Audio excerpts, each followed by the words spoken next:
자, 오늘도 헬마우스 임경빈 작가와 함께합니다. 어서 오세요. 안녕하세요. 예.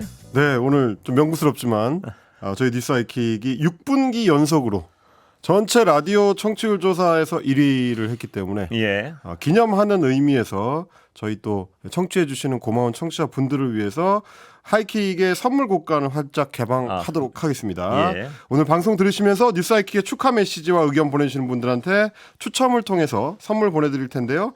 5분께 백화점 상품권, 5분께 또 유산균, 또 10분한테는 쌀을 보내드리도록 하겠습니다. 활짝 열었군요. 네, 저희 PD가 작정을 좀 한 것 같은데 문자번호 샵 8001번이고요. 예. 단문은 50원, 장문은 100원의 정보 이용료가 붙습니다. 스마트 라디오 미니를 이용해서 참여하실 경우에 이제 무료 참여가 가능하시고요. 예. 유튜브로 참여하시는 분들 많으신데 유튜브 댓글 같은 경우는 저희가 선물을 보내드릴 수가 없어서 예. 문자 메시지와 스마트 라디오 미니 메시지로 참여를 해주시면 좋겠습니다. 예. 헬마 네. 고생하셨습니다. 네, 이 국장님도 열심히 같이 해주셔가지고 다 청취율 조사는 사실 예. 청취자분들께서 적극적으로 응해주신 그렇습니다. 덕분이어가지고 예. 덕분에 저희가 6연속 1위를 달성할 수 있었습니다. 다시 한번 감사드립니다. 정말 감사드립니다. 예. 네네. 청취자 여러분들 다 열심히 해야죠 뭐. 예. 예. 그렇습니다. 이게 가볼까요? 언제까지 열심히 할 수 있을지 모르겠지만 하여튼 할 수 있는 데까지 최선을 다해 보도록 하겠습니다. 무슨 말씀이신지 잘 모르겠는데 일단 저희가 어쨌든 간판 시사 예. 프로그램이라고 예. 이게 기사에서 소개가 됐더라고요. 지난 기사가 벌써 조사보다 나왔습니까? 0.9% 포인트가 올라가지고 그렇습니다. 11.1%를 기록을 했고요.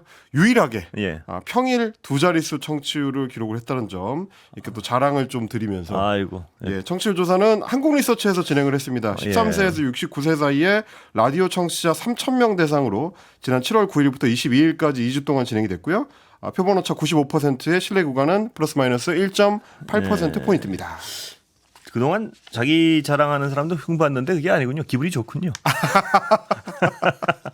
네, 기왕이면 예. 기왕이면 좋은 결과 나왔을 때 그렇습니다. 마음껏 즐기는 게 또 저희 청취자분들도 기뻐하실 수 있을 것 같아서 예. 말씀을 드렸습니다. 그런데 하나 네.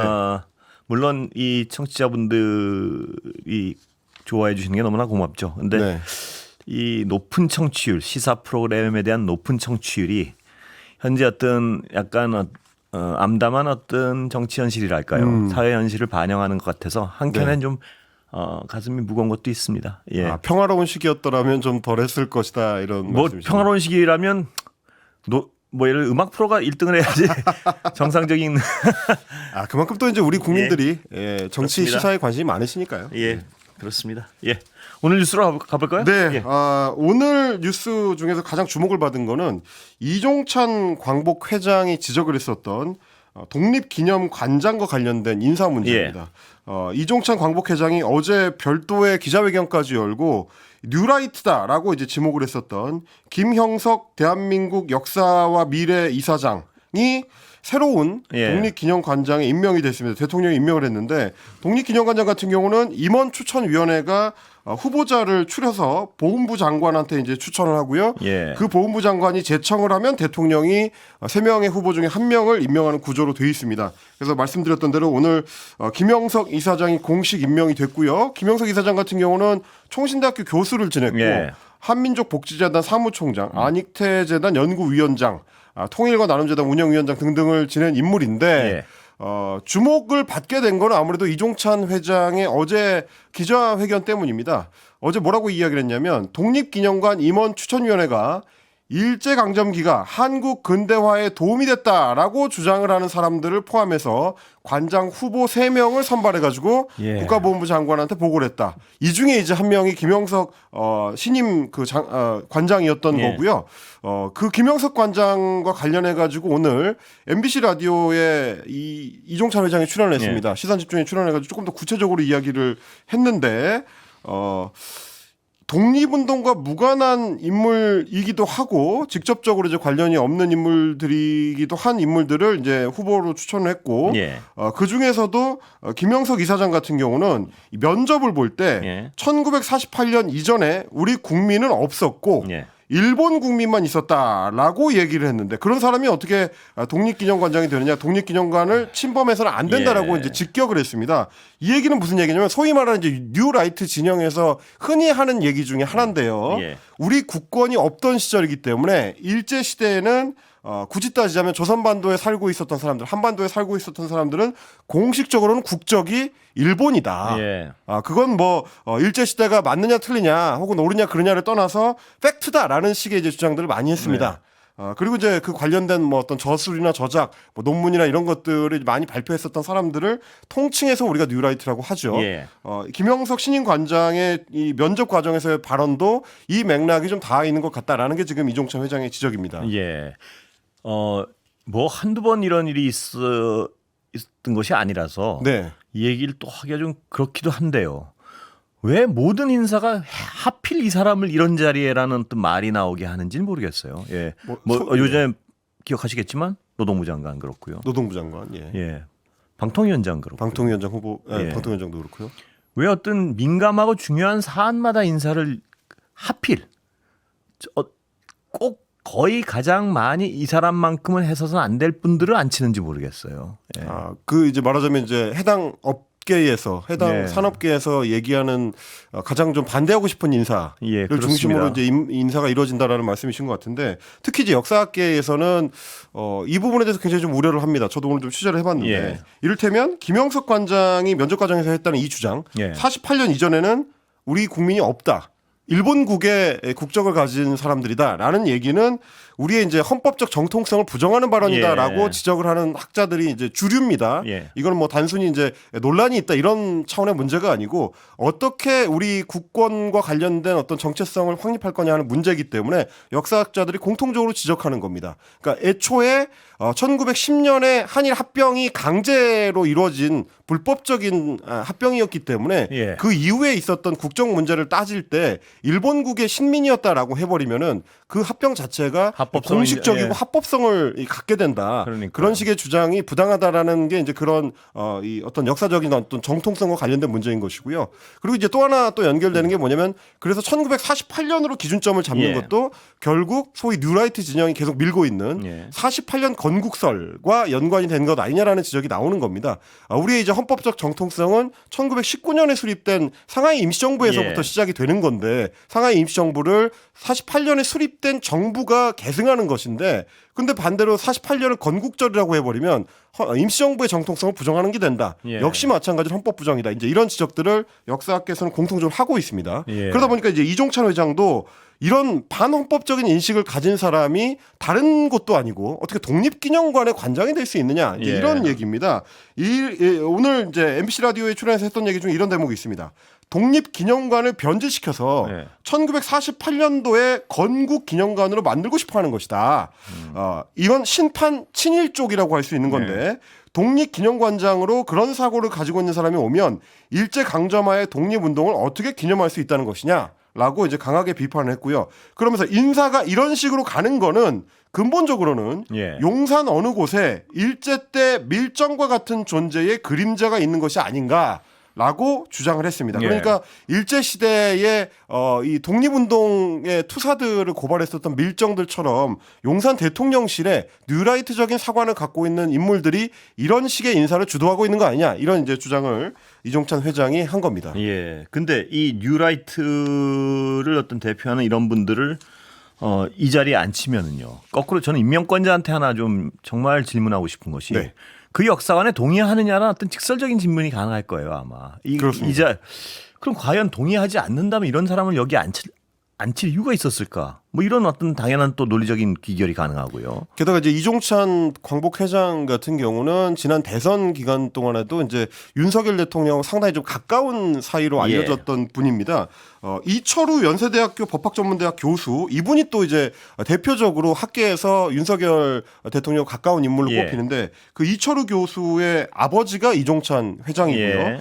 이철우 교수하고 윤석열 대통령 같은 경우는 이제 초등학교하고 대학교 동기 동창입니다. 네. 그리고 이종찬 회장 부부도 아들 친구였던 윤석열 대통령의 이제 초등학교 시절부터 굉장히 좀 그 오래 알고 지낸 사이다라고 이제 알려졌는데 그런 이 회장이 따로 기자회견까지 해가면서 예. 이 독립기념관장 인사가 문제가 있다. 그리고 광복 회장이 인사추천위원회에서 임원추천위원회에서 중요한 역할을 해야 되는데 사실상 배제당했다라고까지 이야기를 하고 있기 때문에 그러면 그런 주장을 아예 이제 무시하고 국가보훈부가 그리고 또 윤석열 대통령이 김 이사장에 대한 임명을 강행한 거다라고 봐야 되는 것 같은데 이런 주장에 대해서 이제 보훈부가 오늘 또 입장을 내놨습니다. 김영석 관장이 뉴라이트라는 주장에 대해서 예. 김영석 관장은 1919년에 대한민국 임시정부와 1948년의 건국절이 모두 중요하다고 주장을 해온 인물이다. 예. 그렇기 때문에 뉴라이트 계열의 인사는 아니다라고 이제 반박을 한 겁니다. 예. 물론 뭐 이것도 이제 논란의 여지는 있습니다. 예, 동시에 중요하다라는 주장은 그러면 어떻게 받아들여야 되는 거냐라는 건데 저도 그래가지고 오늘 이제 오후에 좀 찾아봤거든요. 네. 2022년에 김영석 이사장이 학자로서 책을 하나 이제 펴냈는데 끝나야 할 역사 전쟁이라는 책입니다. 네. 그래서 이제 건국절 논란을 둘러싼 논쟁에 대해서 양쪽 의견을 다 이제 소개를 하겠다라는 취지로 책을 썼는데요. 그래서 1948년 건국론도 일리가 있고 1919년의 임시정부 적통론도 일리가 있기 때문에 두 가지를 함께 계승해야 된다라는 주장을 책에서는 다루고 있었습니다. 예. 그러면서 동시에 이른바 이제 친일 임명사전의 등록 인사들을 두고 친일파를 어떻게 정의할 것인지에 대한 고민이 필요하다. 예. 이런 주장도 했는데 그 대표적인 인물로 동아일보를 세우기도 했던 김성수 같은 예. 인물을 꼽았습니다. 이게 복합적인 인물이기 때문에 단순히 친일파를 규정하는 거는 위험할 수 있다. 이제 이런 예. 식의 주장을 담고 있는데 문제는 이런 식의 주장을 하는 인사들이 학계로 가면 대부분 뉴라이트 계열 인사로 분류가 된다는 거죠. 예. 뭐 말씀하셨던 것처럼 뭐 이런 인물들의 주장을 두고 학계에서는 논쟁을 해볼 수는 있겠습니다만 그렇습니다. 예. 굳이 그런 인사가 독립기념관장이라는 자리에 어울리는 인사인가? 예. 굳이 선택을 해야 된다면 인재풀 안에서 이분을 선택했어야 되는 것인가라는 게 지금 이제 광복 회장의 이제 비판인 것 같습니다. 늘 반복되는 얘기지만요. 노조를 경멸하고 노조를 적대시하는 사람을 노동부 장관에 앉히고 굳이 그 사람을 다른 데 앉힐 수는 있겠죠. 예를 들어 다른 일을 하는 데는 뭐 다른 그렇습니다. 경력을 봐서. 네. 독립기념관장에는 뉴라이트 계열의 사관을 가진 분을 앉히고 왜 굳이 이런 질문이 인사는 그렇게 해놓고 일본에 대해서는 무조건 전 양보를 자꾸 하고요. 그렇죠. 이런 어떤 일관된 어떤 정책과 인사를 어떻게 해석하고 국민들은 받아들여야 될지. 근데 그 설명도 또 없단 말이에요. 딱 그렇습니다. 그렇습니다. 예. 그러니까 사실 이제 이런 분들 뭐 이제 뉴라이트나 혹은 뉴라이트 계열이나 혹은 그 의견에 이제 상당 부분 동조하는 분들이 공통적으로 하는 얘기가 이미 역사적 평가나 논쟁이 끝난 사안에 대해서 자꾸 이제 재평가를 시도한다는 거거든요. 예. 뭐 이번에도 마찬가지인 건데 끝날 역사 전쟁이라는 그 책에 보니까 이런 대목도 있습니다.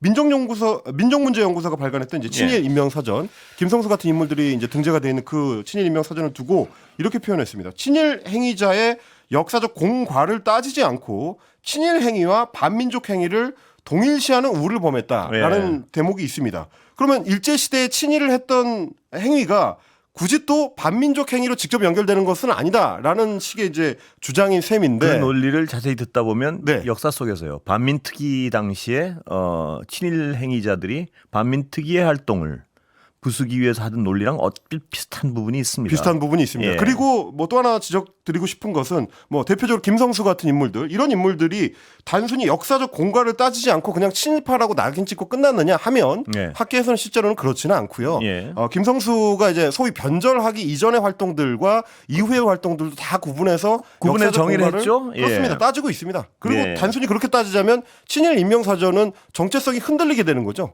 친일파를 등재시켜서 역사의 기록을 남기고자 했었던 건데 거기에 다른 부분들까지 섞어서 담게 된다면 그건 또 정체성이 달라지는 거기 때문에 그런 부분들을 지적하는 학자들이 많다는 말씀을 좀 부연을 드리겠습니다. 예, 그 굳이 정말 왜 굳이 이렇게 이런지 모르겠습니다. 그러니까 예. 논란의 인사라는 부분에서 지금 이제 앵커가 지적하신 그 부분인데 이게 지금 처음이 아니라는 게 문제인 네. 거죠.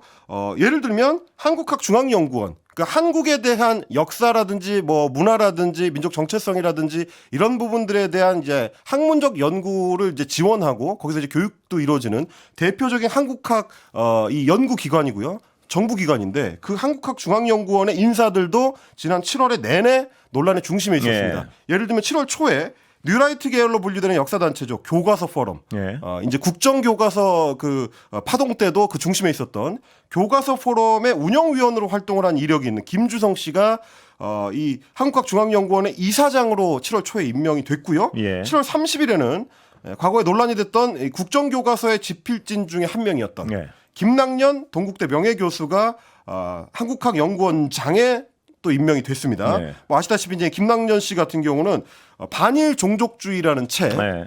이 일제 강점기의 강제징용이라든지 위안부 문제의 강제성을 부정하고 또 독도가 한국 영토라는 주장이 근거가 부족하다라는 내용이 담겨 있었던 책인데 물론 이제 그 부분을 김낙년 원장이 집필한 건 아닙니다만 예. 오랫동안 또 이제 낙성대 경제연구소의 소장으로서 소위 말하는 이제 식민지 근대화론의 이제 백데이터를 이제 또 제공하기도 했었던 인물로 꼽히는 당사자입니다.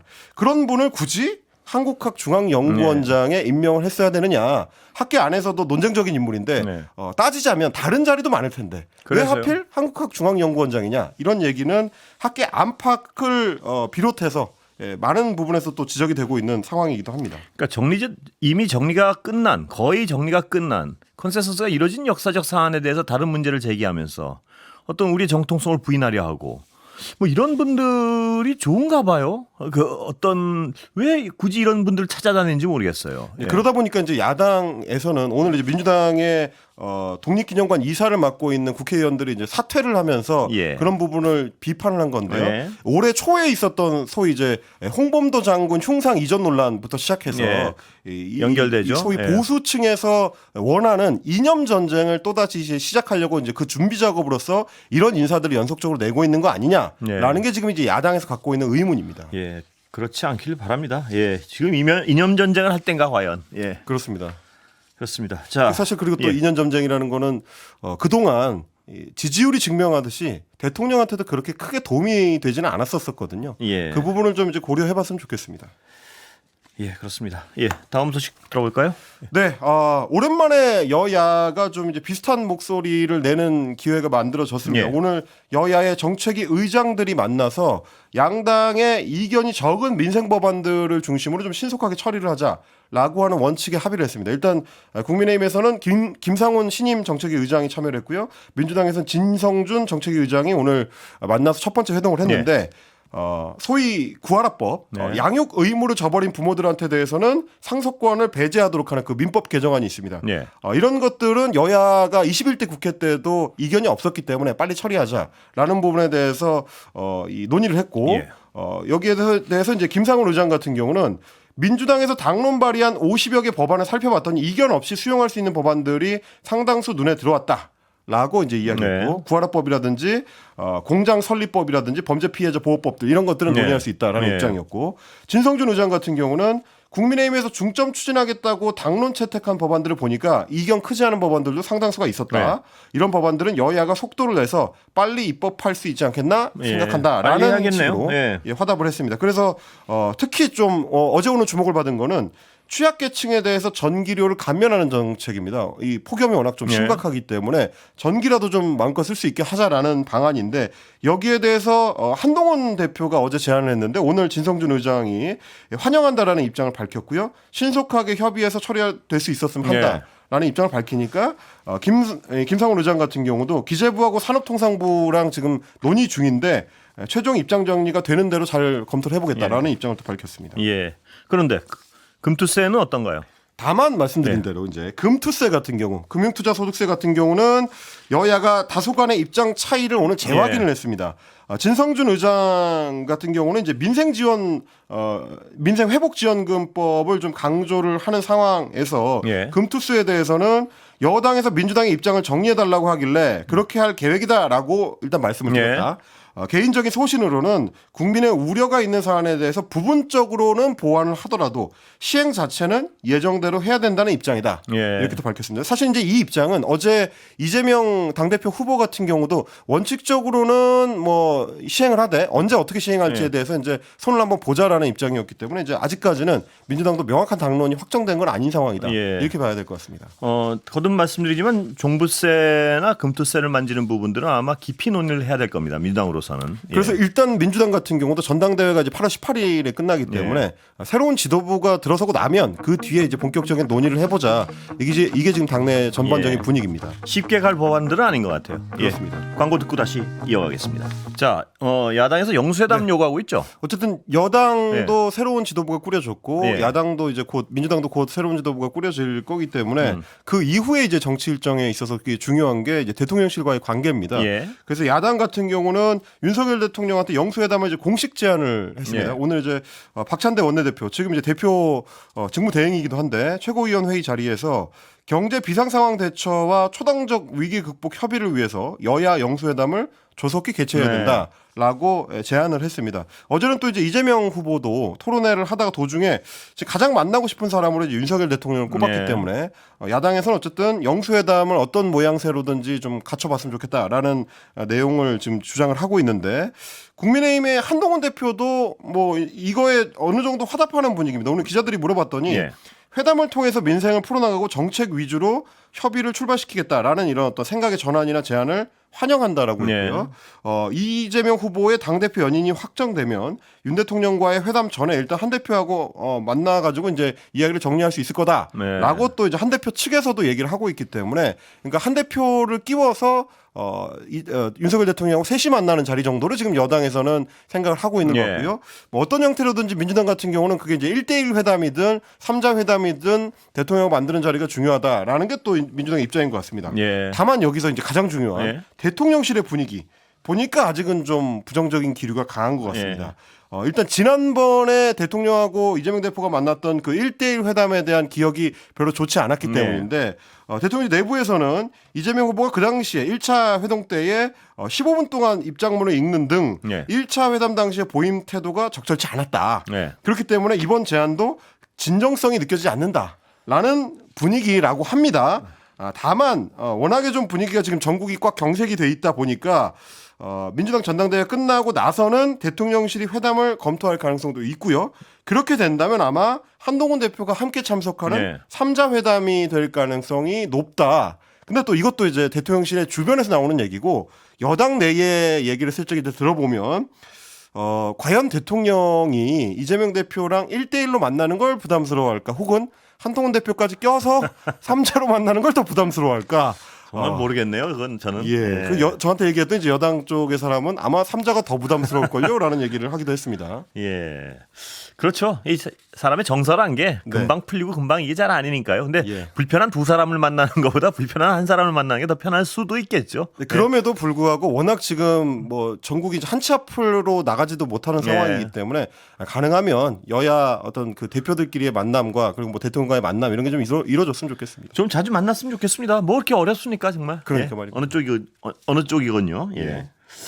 자, 동교동 DJ 사저 문제가 꽤 시끄러운 것 같습니다. 네, 이미 이제 김홍걸 전 의원의 손을 거쳐서 모 커피 사업자한테 이제 팔린 예. 그 동교동 사저 문제인데요. 여기에 대해서 민주당이 좀 뒤늦게라도 발을 벗고 나서는 모양새입니다. 이재명 대표가 어제 김민석 의원을 통해서 이재명 후보가 예. 김민석 의원을 통해서 이 문제에 민주당이 적극적으로 해결 방침을 내놓겠다라고 이제 언급을 하고 나섰습니다.